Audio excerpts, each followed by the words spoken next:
Good morning. Welcome to Carolina People. This morning we're at the Fox 43 studio.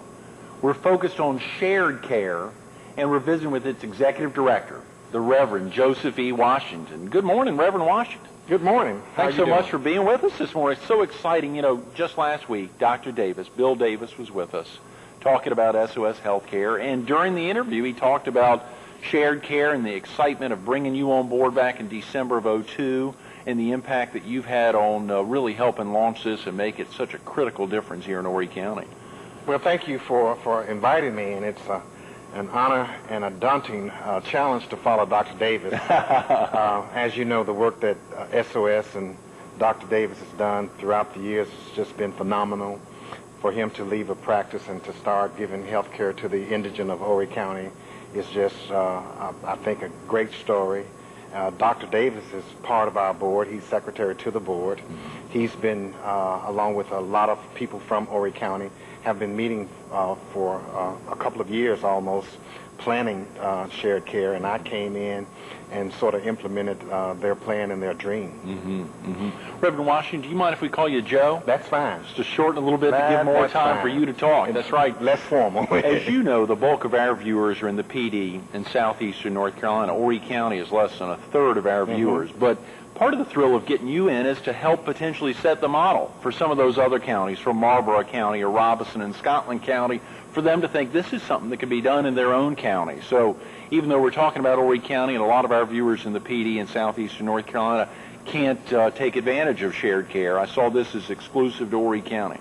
Well, we consider it to be a pilot project, and certainly we think it is scalable, and we had to limit it to Horry County because we didn't want to bite off more than we can chew. Right. So we decided to focus on Horry County, and hopefully it will spread and it will grow, it will become scalable, and not only will it go beyond Horry County, it will be part of South Carolina, and hopefully on a national model, on a national scale, people will look at us as well, because the uninsured, as you know, is a tremendous problem in the United States, with over 44 million people being uninsured in this wonderful country that we live in. Yeah, I had no idea about that until I think I was reading an editorial you'd written, or a letter to the editor of the Sun News, great one, back in mid-May, which helped lay out some of the critical needs, not only of folks here in Horry County, but all over the country. And it was even more exciting to see y'all's website, sharedcare.us. When you talk about it actually rolling out, this is a prototype of something that could roll out nationwide. I couldn't think of a better web address than sharedcare.us. I mean, right on point. So I hope viewers will take the time to go there. But, you know, the impact, what's it all about? Well, we are a clearinghouse that provides access to health care for the uninsured of Horry County. We work with physicians, we work with hospitals, and of course we work with the people that we seek to serve. Those are 200% of poverty or below. We work with the 3 area hospitals, Grand Strand, Loris, and Conway Medical Center, as well as Little River Medical Center and Healthcare Partners. They serve as our medical home for the people that we have, Little River and Healthcare Partners. We have 5 caseworkers there who do the verification and certification for people who will potentially qualify for shared care. Then they will be assigned to Little River or a Healthcare Partner, and they will receive a primary care physician. After an examination, if it is determined that the patient needs a referral, we have 150 specialists, as well as about 35 dentists, who have agreed to volunteer at no fee or a nominal cost to see that patient throughout his or her illness. And we've asked them to do 6 patient illnesses per year. We are a victim of our own success, so to speak, to the extent that we have far exceeded our wildest expectations. We have screened nearly 5,000 applicants, and we have issued over 3,000 cards to shared care participants.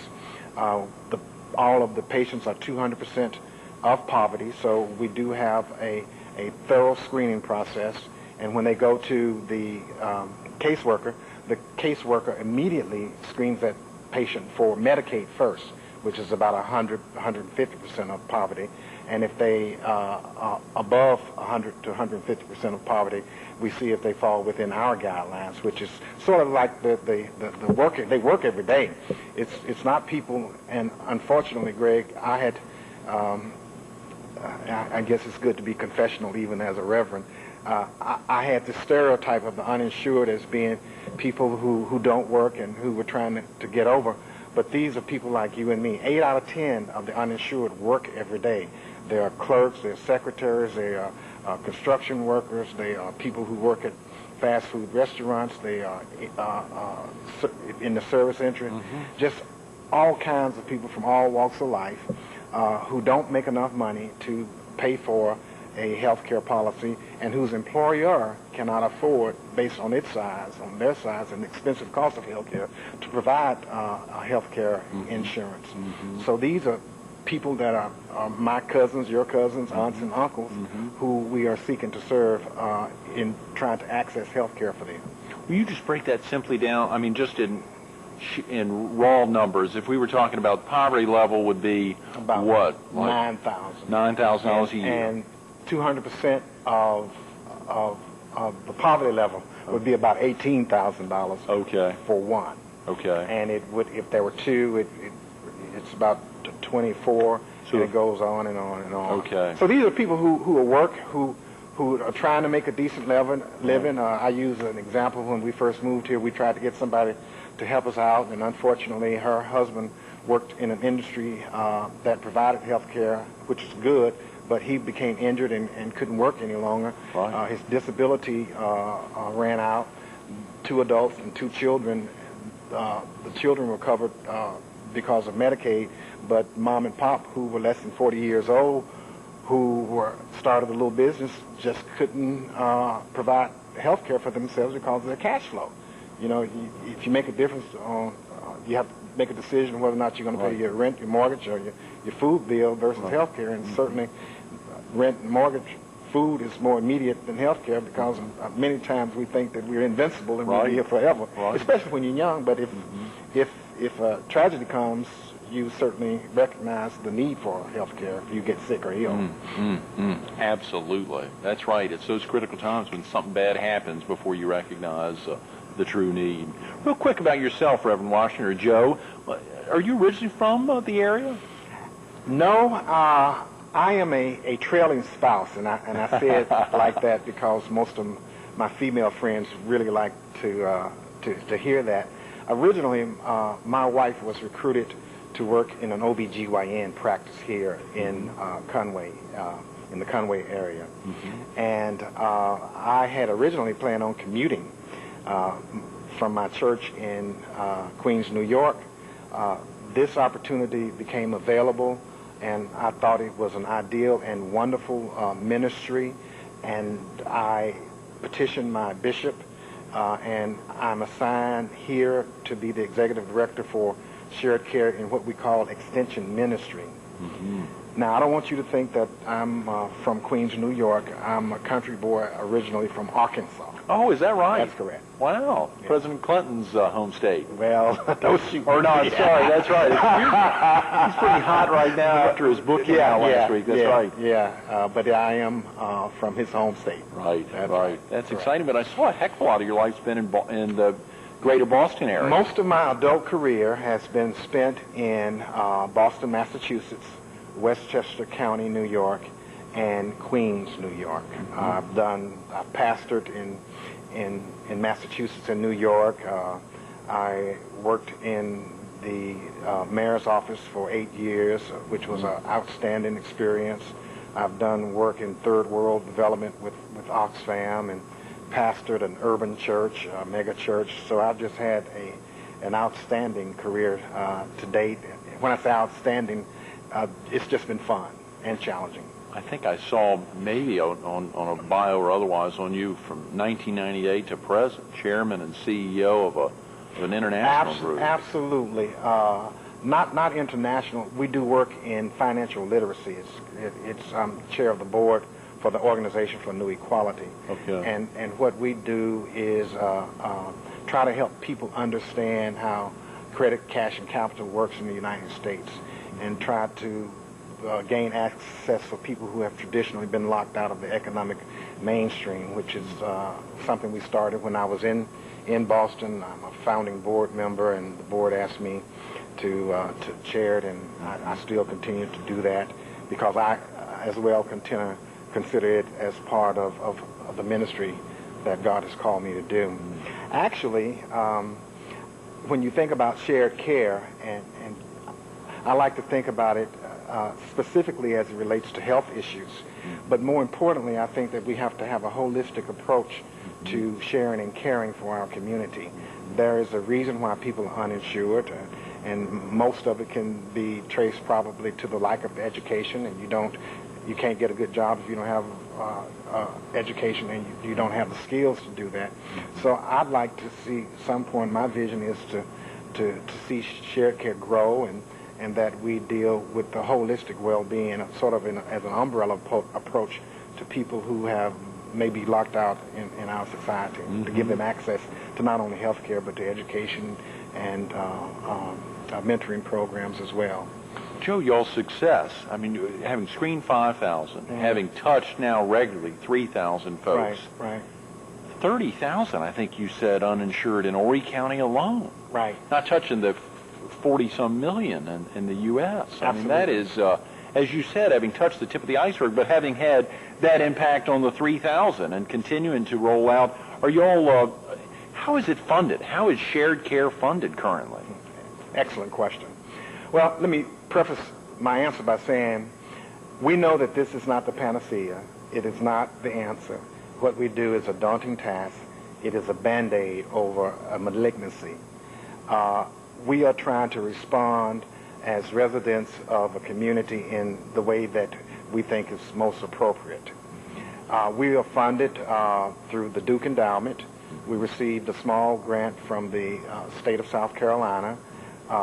We have received a startup grant from HRSA, healthy, I call an HCAP grant, Healthy Community Accessing Program, from the federal government that gives us as a consortium 3 years to sort of get our sea legs and move forward.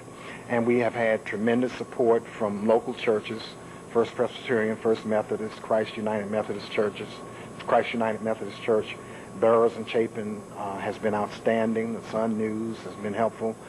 Coastal Carolina has been just supportive in all that we do. So it has been an amalgamation of the business community, the academic community, and churches playing a critical role in our development. And that's certainly the notion that we want to foster. We don't want to come off as a program. We want to be a campaign where our entire community is involved in caring and sharing for people who need health care and other things in our area. Are there still needs for more funds? I mean, could you all... Absolutely.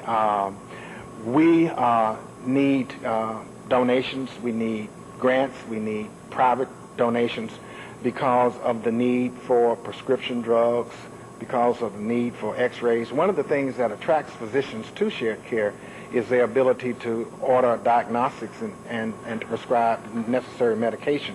And that just goes so quickly. We have to portion it and allot the amount per patient because we only have a finite pool of money to serve the 3,000 people that we need.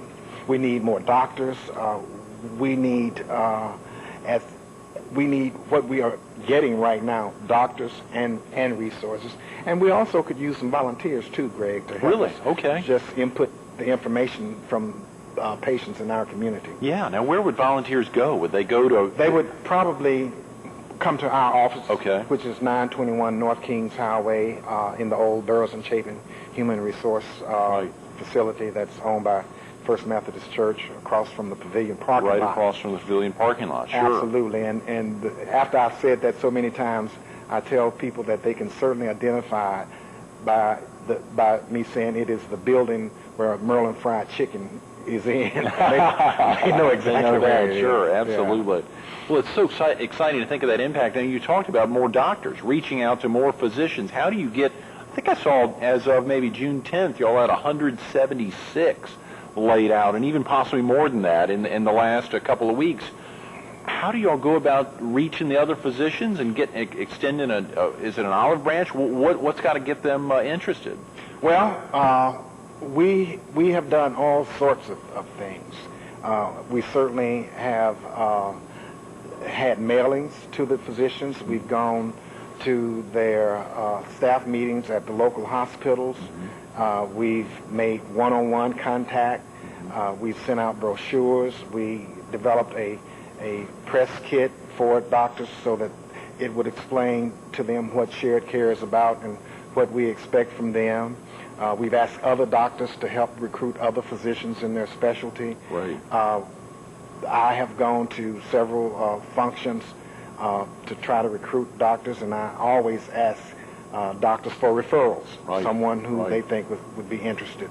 The hospitals, the CEOs of each of the hospitals have been very helpful in helping us to recruit doctors from their meetings and them sending out a letter on behalf of Shared Care to get them to participate, because it will take, without the physicians, we cannot sustain the program. Right. They are critical. They are the wheel in the middle of the wheel, if I can use that biblical metaphor, to the success and the sustenance of Shared Care. There are 400 physicians in Horry County. Yes, sir. So y'all are not even a half of the physicians. No. Now, how much time would a physician have to donate? I mean, Well, we ask physicians to do a minimum of 6 patient illnesses per year. In other words, to see that patient throughout his or her outcome, and that would be determined as one visit. Right. In many cases, and the need has been so great that the number of visits have been used up in a number of months. So in that case, we have made an appeal for them to see other patients who need their care. I think that there is a misnomer about doctors. They do a lot of charity work. They do a lot of free service. So I don't want anyone to think that that they don't. Besides and beyond what they do for Shared Care, they still do a lot of charity care and a lot of work based on their compassion and their commission to healing the sick. This is in addition to what they do. And what we offer them is we offer them a patient that hopefully is not fraudulent, and we offer them a system whereby we can monitor their visits and what they are donating as an in-kind contribution for the services they render to that patient. Absolutely. You know, it was so important to see. I think there was another piece done that aspect of so oftentimes folks will have an impact where they rush in at the last minute into an emergency room where something's happened to them and they rush into an emergency room, wherein the opportunity to go through Shared Care to lay it out a little bit. And obviously if there's an emergency, there's an emergency. But if there's an opportunity to get to y'all so that you can access more directly, to be a funnel is so vital. Well, it's simple, sort of. If you don't have insurance and you're ill, the likelihood of you seeing a physician is minimal. So what happens is that you get sicker, and the sicker you get, probably the more expensive it is to treat you, and you get so sick until you go to the last resort, which is the emergency room, and that is the highest cost for medical insurance, for medical assistance. And if you don't have insurance, sooner or later, you know who absorbs that cost. It's the insured and taxpayers. It results, in many cases, our premiums going up, and a lot of instances, taxes to some extent. So it's a win-win for everybody if we share in the caring of people who are uninsured, and to get people in a mode of thinking, not to wait till they get so sick that they have to go to the hospital, but Shared Care provides a patient with a medical home, and that in turn hopefully will help them get into a system that will endorse and encourage prevention versus urgent and critical need. Right. As the trailing spouse of a practicing OB/GYN, has she helped provide some inner know-how for you to Absolutely. Yeah. I mean, the pillow talk has been very, very helpful. And one of the things that I think that is a blessing, again, to use a theological metaphor, is that I get a chance to do this and see the need on both ends. Certainly as a former pastor and clergy person, my business is about caring, and my business is about compassion. And that, too, is the business of physicians, but ultimately they have to be concerned with the bottom line.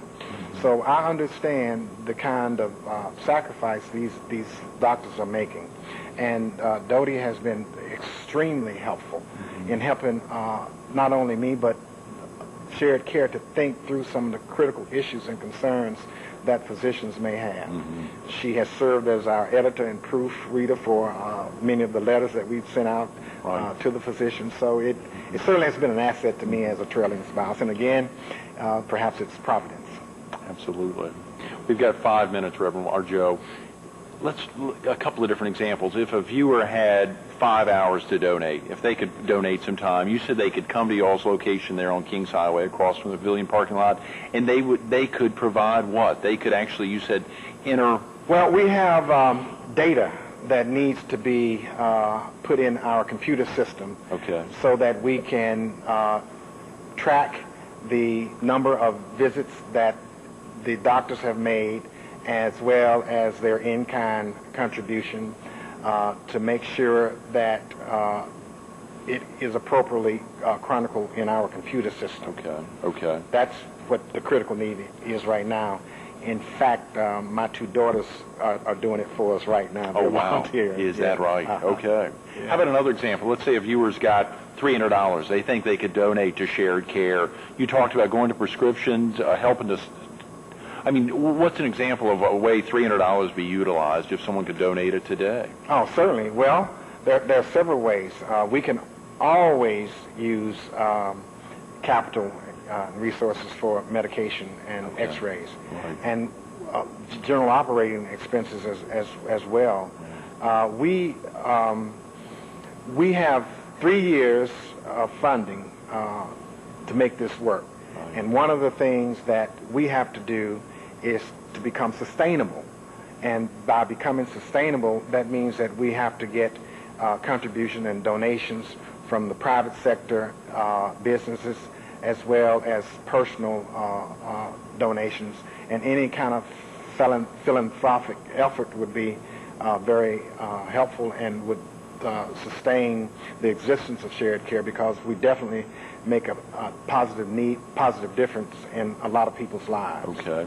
If a viewer had a child who's a doctor locally, or a dentist, or they had a brother or a sister who's a doctor, or a parent who's a doctor, what's the easiest way for them? Can they just ask their friend, are you familiar with Shared Care? What's the easiest way for them to make it as simple as possible and not put pressure on them?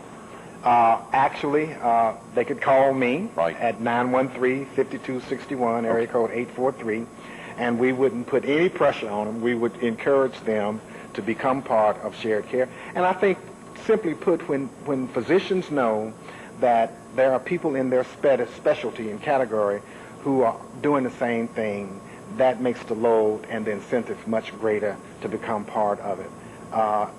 It is a way of giving back what you have been given. In our language, we say we've been blessed so that we can be a blessing to others. And certainly to make it to the level of becoming a practitioner of medicine is a blessing. And it is an obligation for all of us to give back to our community. That's what civic engagement is all about. We got 2 minutes, and it's so powerful. May 8th, this piece in the Sun News, Horry's Uninsured Need Communities Help, and you open up these people, as you opened up 25 minutes ago, these people aren't strangers to us. They're waitresses, store clerks, parents of children who go to school with your children, folks we see at church, yet they don't have insurance provided by their employer, cannot afford private insurance on their own, are too young for Medicare, or make too much money to qualify for Medicaid. Those are vital words, and it has that ability to reach out and touch virtually anyone that need to give you a call, obviously, just to find out if they know somebody who could possibly be a part of Shared Care, if they know someone who can make a donation or volunteer time. Absolutely. We have certainly encouraged everyone to do outreach for us. We ask local congregations and leading clergy in the area to make sure that the people are aware of an opportunity to be part of Shared Care. The uninsured are not faceless. they are not people who we don't see. We see them every day. Many are too proud, have too much pride, or to some extent too embarrassed to talk about them not having insurance. But they are people who work, people like you and me who try to provide for our families. They are people that we go to parties with, that we go to church with, that we consider our friends and our families. So given this wonderful country that we live in, it is ironic to know that there are even 30,000 people in this county in South Carolina who don't have access to health care. And we certainly want to encourage and we want to respond to a critical need to providing access to health care for our brothers and sisters and aunts and uncles and nephews and nieces in Horry County who don't have insurance. Joe, thanks so much for being with us this morning. Well, again, thank you so much for having me. Stay tuned to more Carolina People with the Reverend Joseph E. Washington coming up next.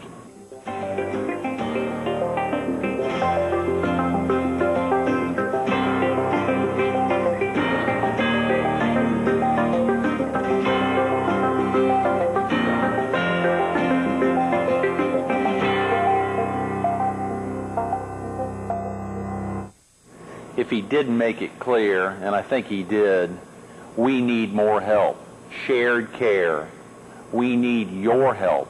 The message was real simple. The phone number's real simple, 913-5261,